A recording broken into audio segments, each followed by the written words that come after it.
கற்றுக்கொள்வதற்கு புத்தகம் என்பது அவசியம். ஒரு கட்டத்துக்கு மேல் புத்தகத்தை கடந்து மத்தகத்தில் படிக்க ஆரம்பித்து விட வேண்டும். வேதாந்தம் என்பது படித்து தெளிவது, சித்தாந்தம் என்பது சுயமாக தெளிவது, சுய சிந்தனை. நான் மோட்டிவேஷன் பேச வரல, உங்களுக்கு வார்னிங் கொடுக்க வந்திருக்கோம். மைண்ட் போக்கஸ், மைண்ட் ஸ்டெபிலிட்டி இல்லைன்னா முதலில் பேனிக் அட்டாக் வரும். எவ்வளவுக்கு எவ்வளவு வேகமா மந்திரம் சொல்றீங்களோ அவ்வளவுக்கு அவ்வளவு பிரபஞ்ச சக்தி உங்களுக்கு இறங்குவதை உணர முடியும்.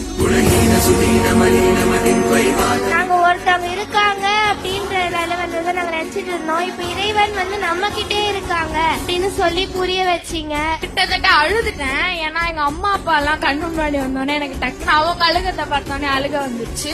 முன்னாடி எந்த ஒரு மோட்டிவேஷனல் ஸ்பீச் யூடியூப்ல எல்லாம் பார்த்தேன். பட் எதுவுமே இந்த மாதிரி நான் ஃபீல் பண்ணது இல்ல. அடிப்படை கல்வி தாண்டி ஒண்ணு ஒளியா ஜோதி வடிவமா மனித அறிவுக்கு எட்டாத ஒன்று இருக்குன்ட்டு நான் புரிஞ்சுக்கிட்டேன். நன்றின்னு ஒரு வார்த்தையை சொல்லி முடிச்சிடக்கூடாது. இது தொடர்ந்து நன்றி வரும்.